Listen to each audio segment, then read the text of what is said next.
Well, it's Thursday. I want to say December 12th, but it could be December 13th.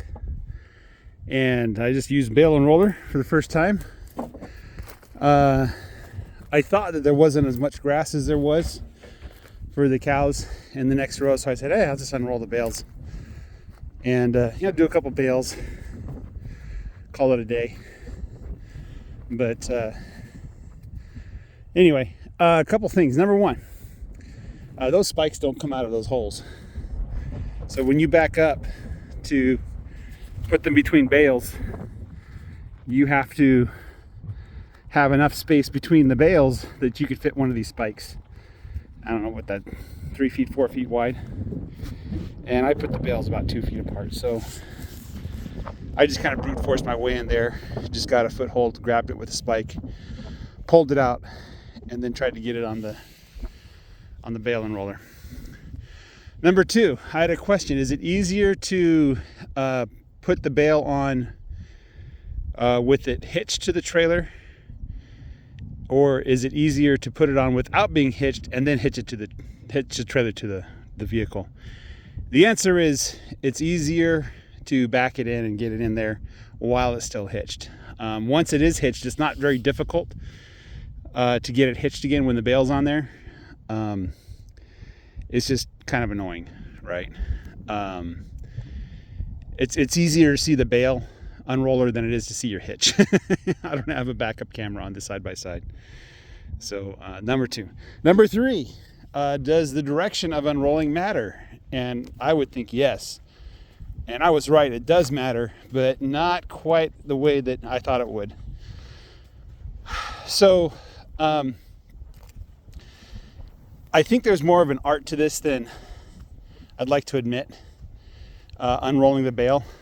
What I did is I just put the full pressure of the bale on the ground, no tension whatsoever to keep it off the ground. And I just went for it. I unrolled it backwards, which is opposite the way it was rolled up. So if you kind of think of it like a sleeping bag, I unrolled it in a way that the sleeping bag would not unroll. Okay. And so what would happen is chunks would come off. As you can kind of see here, it would just kind of disintegrate and come off. And maybe it's just this particular bale of hay. Maybe it's all bales of hay. Maybe they all behave this way. I don't know what the story is. But I imagine that when you're baling hay, you can control how tight the grass is in there. But the answer is it just kind of makes a mess, which is what you want. You want it to spread out, right? If you go backwards, if you don't let the sleeping bag unroll, you know what I mean? But some areas is really thick, some areas is missing hay altogether. I think in the future what I'm going to do is just unroll it like a sleeping bag, because I really don't want to go back here. And you can see I lifted the bale up here, and then I went to turn around and stuff of it still came off. It was just kind of disintegrating, which I guess is good if you want it that way. As for me, I want to more precisely target where the hay goes. So I'm going to walk back here and show you why I didn't unroll the bale of hay over where they were going to move to next. I just kind of found a spot, the tire tracks, and unbaled it there. Look at this grass. There's all kinds of grass just starting to grow here in the middle of December. Right now it's about 64, 65 degrees. We got an email today that we're no longer in D2 drought, we're in D1 drought. And as I like to repeat, droughts are local, okay? And by local, I mean your neighbor can be in drought, but you're fine, okay? So in this case, I'm kind of in the heart of a D2, D1 area. Well, now D1. But I got pretty good rainfall for November and then a little bit this December. But around me, other people didn't get very much rain. So all the cows came over here. They're interested in what I'm doing.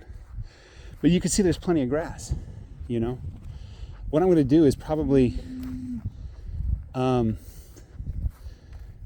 just give the cows the whole row for 1 or 2 days, and then just move them every couple of days and just kind of see what they do and how much grass they eat in a row. And if I feel like I want to last 3 days in a row, I think I'm just going to unbale something somewhere just to get the bale on the field.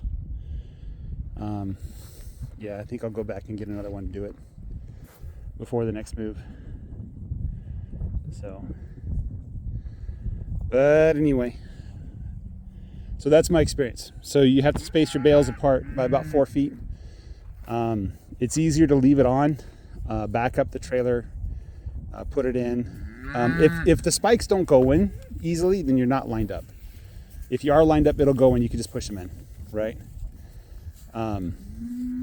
They have to go in deep. And hitting it with a hand. Hey, Red, you want some more food? Is that what it is? There's food over there. I'm not moving you yet. I'm not giving you hay. I know you like hay, but I'm not giving you hay yet, okay? I'm sorry, Red. Anyway, so back it up rather than take it off the hitch and then put it on when you're done. If there's 2 people, I mean, it's between the 2 of you.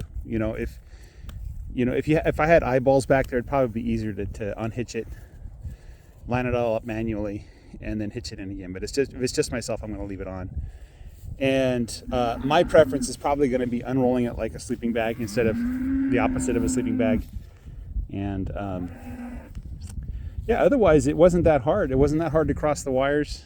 I kind of go at an angle over the wires so that the trailer hitch is over the wire when one of the tires is on the wire. So that's what I do.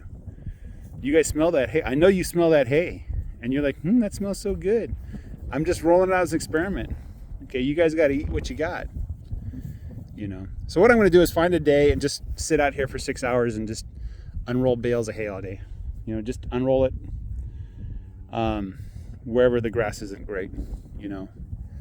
So guys, that's all I got for you today. Have a great day. Take care. Bye-bye.